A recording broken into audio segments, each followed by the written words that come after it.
네, 반갑습니다. 사과나무에서 고3 수능 영어랑 그 다음에 고등 내신을 전문으로 담당하는 강사 황혜리입니다. 반갑습니다. 네, 어머님들 장시간 앉아 계셔서 좀 지루하시죠? 그래서 제가 오늘 조금 지루하시지 않게 굉장히 빠르고 그리고 핵심은 제대로 전달 드릴 수 있도록 그렇게 한번 설명회를 진행을 해보겠습니다. 잠시만요. 자, 우리 오늘 설명회의 테마는요, 내신 수능 영어의 추월 차선입니다. 우리 아이들이 고등학교 내신과 수능 영어에서 제대로 추월 차선을 밟게 만들려면 그 과정을 이끌어주는 학부모님들과 그리고 제가 이 고등 내신과 그리고 우리의 목표물이 되는 수능 영어는 도대체 어떤 종류인지 저희가 그 특징을 바로 잡고 있어야만 할 겁니다. 자, 그래서 제가 고등학교 3학년 수능뿐만 아니라 아이들이 나중에 마주하게 될 그리고 고등 영어 내신은 어떤 특징이 있는지 제가 지금 자세하게 말씀을 드릴 건데, 자, 고등 내신 같은 경우에는 3월 달에 내신 대비가 시작이 됩니다. 3월 달에 가면 아마 고등 자녀분들이 있는 학부모님들도 계실 텐데요. 3월에 가면 저희가 6주에서 7주 정도 고등 내신 준비 기간을 밟게 돼요. 자, 그러면 이 6주에서 7주 정도 열심히 달리면 3등급이었던 아이가 1등급이 되고 5등급을 받을 수 있던 아이가 3등급이 되고 그런 현상이 일어나느냐? 사실 절대 그렇지 않습니다. 이 3월에 내신 대비 들어가기 전에 1등급을 받을 친구, 그 다음에 2등급을 누가 받느냐? 4등급은 누가 받느냐? 이게 정해져서 시작이 됩니다. 왜 그러냐 하면 이 고등학교 같은 경우에는 내신 점수가 상대평가이기 때문에 시험에서 선생님들께서 줄을 세워서 점수를 매기셔야 되고, 그렇게 됐을 때 문제를 그리고 범위를 어렵게 많게 할 수밖에 없으세요. 6주, 7주 동안 어떻게 해서 되는 게 아니라 그 전에 어떤 기본기를 갖고 내신 기간에 돌입하느냐, 여기서 아이들의 등급이 결정이 됩니다. 자, 이게 공포 마케팅이 아니고 팩트입니다. 상대평가이기 때문에 이 점은 어쩔 수 없는 것 같습니다. 자, 그렇기 때문에 저희가 중3은 가장 영어 내신에서 그리고 수능에서 가장 중요한 시기다, 이렇게 말씀을 드리겠습니다. 자, 중등 내신에서 내가 지금까지 어떤 점수를 받았다, 어떻게 어학원에서 상위권을 반에 있었다, 이런 거 조금 잊어버리셨으면 좋겠어요. 왜냐하면 우리 아이들이 앞으로 접하게 될 고등 내신과 그리고 수능 영어는 정말로 상대평가이기 때문에 차원이 다른 범위와 문제로 출제를 하시기 때문입니다. 자, 그러면 중등과 고등 영어는 어떤 차이가 있길래 이렇게 많이 다르게 출제가 되는가, 조금 더 와닿게 말씀을 드리겠습니다. 자, 우리 아이들이 지금까지 봤던 중등 영어 시험은요, 이렇게 말을 해요. 그냥 시험 기간 때 학원 조금 다니고 해도 이 학교, 중학교에서는 그래도 내신이 조금 어려웠다고 소문났던 학교인데 그래도 80점 이상은 맞아왔다, 90점 이상 맞아왔다, 영유 보냈다, 영유를 다녔고 어학원에서도 꽤나 잘했다, 이렇게 말씀을 하세요. 그런데 그런 학생들도 고등 가면 점수가 많이 나오지 않습니다. 그런 아이들이 중등 때 어떻게 점수가 잘 나왔느냐? 먼저 중학교 같은 경우에는 내신 시험 범위가 교과서 하나만 들어갑니다. 네, 교과서 하나만 들어가고 그 내용의 해석의 내용을 보면 초등학생도 이해할 수 있는 수준이에요. 일상과 밀접한 관련이 있는 소재와 그리고 지문의 범위가 굉장히 한정적입니다. 그리고 외부 지문도 출제가 되지 않습니다. 이 외부 지문이 뭐냐면 시험 범위에 포함되지 않은 지문이 출제가 되는 것을 의미해요. 그런 지문을 외부 지문이라고 하는데 이 외부 지문이 시험 범위에 포함되지가 않습니다. 자, 그런 다음에 한 개 지문에 시험에서 여러 문항이 딸려서 출제가 됩니다. 그러니까 시간 내에 시험에서 문제를 풀 때 한 개 지문만 제대로 읽으면 5문제, 4문제가 그냥 딸려오는 거예요.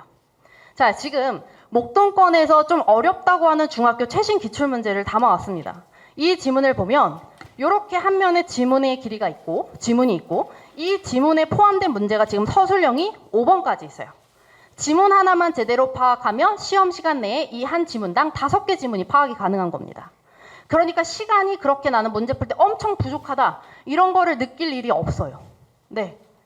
자, 그런데 여기도 보시면 질문 하나에 서답형 문제가 3개씩 딸려 있죠.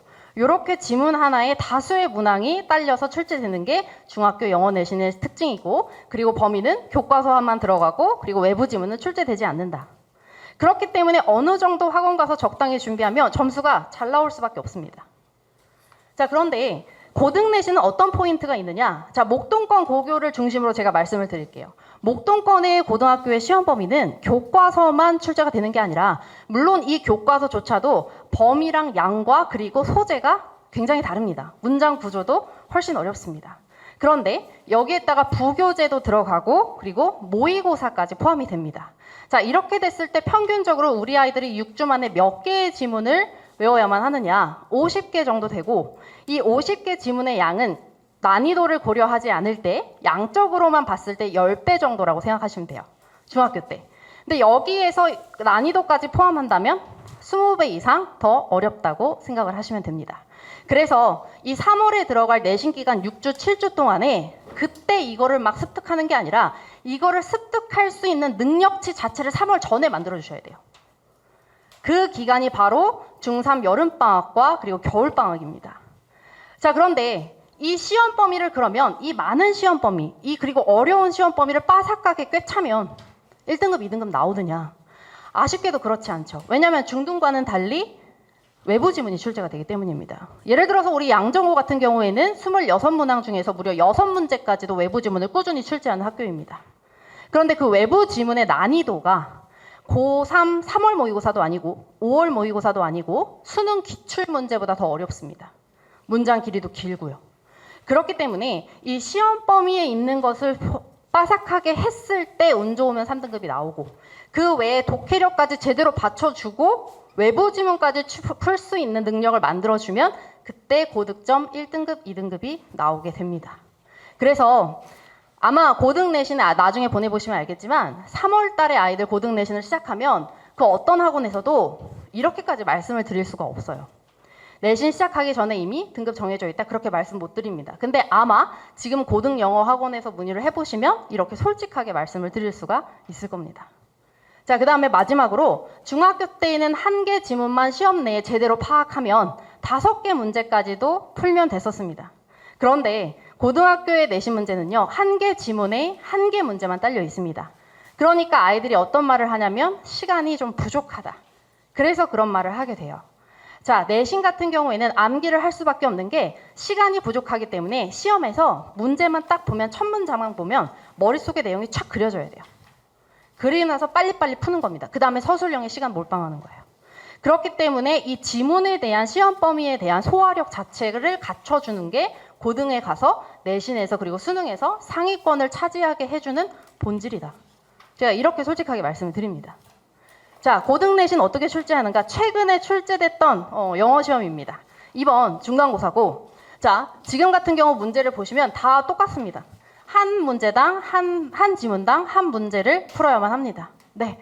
그리고 이렇게 주제는 자유민주주의 이렇게 어렵게 나옵니다. 근데 이 외부 지문 같은 경우에는요, 지금 이게 외부 지문인데 객관식과 주관식을 가리지 않고 출제가 됩니다. 처음 보는 지문인데 이거 이만큼 하는 지문이 한 페이지 한 면이 문제 서답형 2번 딱 한 문제예요. 처음 보는 지문인데 이거 정확하게 해석해서 맞는 단어 넣어. 근데 이 단어는 외부 지문이기 때문에 시험 범위에 없는 단어를 외우고 들어가야만 합니다. 네. 그렇기 때문에 3월 가서 어떻게 점수를 만들 수 있는 게 아닙니다. 지금 중학교 2학년 아니면 3학년, 특히 3학년 여름방학, 겨울방학이 우리 아이들의 골든타임입니다. 자, 그러면 우리 수능은 어땠을까요? 혹시 고3 자녀 데리고 있는 분들, 학부모님들 계세요? 이번 2025학년도 6편 같은 경우에는 무려 1등급이 1%대라고 합니다. 네, 앞으로 이렇게 어렵게 출제가 될 겁니다. 자, 수능 영어 같은 경우는 어떤 특성이 있느냐? 배경 지식을 요구하지 않죠. 모든 지문이 아이들이 처음 보는 지문입니다. 소재는요, 중학교 때와는 차원이 다릅니다. 뇌의 가소성, 진화 심리학, 그리고 진화론, 이런 것들이 범위로 출제가 됩니다. 그런 문제들을 우리 아이가 1분 30초 만에 보고 풀어내야 돼요. 그러면 기본기가 없으면 절대 할 수가 없어요. 그리고 이런 정도의 난이도가 내신 시험 범위로 들어갑니다. 그 이유는 선생님들, 학교 선생님들께서 수능도 잘했으면 좋겠다 라는 마음에서 이러한 문제들을 수능을 시험 범위에 포함을 시키고 계십니다. 네, 자, 그렇다면 고등 내신과 수능에서 상위권을 차지하려면 필수 요소가 무엇이 있을까? 당연히 여기서 제일 중요한 건 문법을 기반으로 한 정확한 독해력이 갖추고 있어야 된다. 네, 이게 갖추고 있어져야 난해한 소재를 대할 때도 그게 흡수가 되는 것이고, 단어를 열심히 외워도 구문 독해력이 갖추고 있어야 이 단어가 이 문장에서 어떻게 해석이 되고 어떤 의미인지 아이들이 정확하게 파악할 수가 있습니다. 자, 수능 내신 영어에서 그러면 상위 필수 코스는 당연히 정확한 독해력이 되는 겁니다. 다른 것도 아니고. 문법 같은 경우에도 문법을 왜 배우냐? 독해를 제대로 하려고 문법을 배우는 겁니다. 네. 그렇기 때문에 지금까지는 중학교 때 문법 특강 여러 번 들었을 겁니다. 그런데 투부정사, 가정법, 파편적으로 배우는 게 아니라 이 문법이 독해 문항에서는 어떻게 구현이 되는지, 그리고 그게 문장에서 구현이 됐을 때 고등학교 내신에서는 어떻게 출제가 되는지, 이렇게 아이들을 끌고 가주셔야만 합니다. 지금 중3 시기 여름방학, 겨울방학의 공부는 특히 영어 과목 같은 경우에는 지금 하는 영어 공부가 내신 점수로 바로 환산이 될 수 있는 그런 공부를 시켜주셔야만 해요. 자, 그래서 성공을 위한 발판으로 구문독해 수업입니다. 저희 구문독해 같은 경우에는 6회차 동안 아이들이 고등학교 가서 만나게 될 500개 종류의 문장을 모두 학습을 하게 됩니다. 저 혼자 하지 않고 우리 아이들이 직접 하게끔 시킬 겁니다. 그런 다음에 이렇게 문장을 학습하고 그날 이 고등독해 테마에 대해서 이게 목도권 고교에서는 내신에서 어떻게 출제가 되는지 이거를 그날 바로바로 적용을 해볼 거예요. 그래서 바로 목동을 이거 적용을 하고 그 다음에 평가원 문장을 가지고도 수능에서는 이걸 가지고 어떻게 유연하게 대처를 해야 되는지 저희가 함께 적용하는 연습을 하게 될 겁니다. 네. 자, 그래서 지금 아이들이 아마 중학교 때까지 독해 수업 많이 들어봤을 겁니다. 근데 지금 집에 가셔서 중학교 때 독해 문제집이나 이런 거는 이제 조금 버리셔도 될 것 같아요. 왜냐하면 중학교 때에는요, 대충 이미지나 아니면은 글에 아이들이 어떤 센스만 있으면 다 단어만 몇 개만 알면 문제를 맞출 수가 있어요. 그럼 아이들이 무슨 생각을 하게 되냐면, 나 독해 좀 할 줄 아네? 이런 착각을 하게 돼요. 전혀, 근데 고등학교 가서는 그런 게 이제 문장 길이도 한 문장이 5문장으로 5줄로 늘어나고 이런 현상이 나오기 때문에 지금은 이제 어떤 구문 독해를 하시더라도 고등의 시선에서 고등의 강사가 이끌어주는 방식으로 바로 내신 시험 점수로 환산될 수 있는 공부를 하셨으면 좋겠습니다. 네. 자, 그래서 이렇게 중3 여름방학을 지났을 때 전부 다 우리 구문 독해 수업을 기준으로 문법을 한 바퀴 다 돌리게 되고 이 문법을 기반으로 독해까지 적용을 하게 될 겁니다. 자, 이렇게 됐을 때 내신 서술형과 그리고 수능 서술형까지 바로 잡게 되는 겁니다. 자, 그래서 저희가 이제 오늘 내신 수능 영어의 추월차선이라는 것을 주제로 한번 저희가 다뤄봤는데요. 지금 여기서 핵심은 고등의 내신은 지금부터 시작했다. 영어 내신은. 내년 3월 가서 점수를 만드는 게 아니다. 그 범위를 외부 지문을 소화할 수 있는 기반기는 지금 만들어 주셔야 된다. 그것은 바로 문법을 기반으로 한 구문 독해력이다. 이 점을 참고하시고 그리고 꼭 기억해 주셨으면 감사하겠습니다. 네. 감사합니다.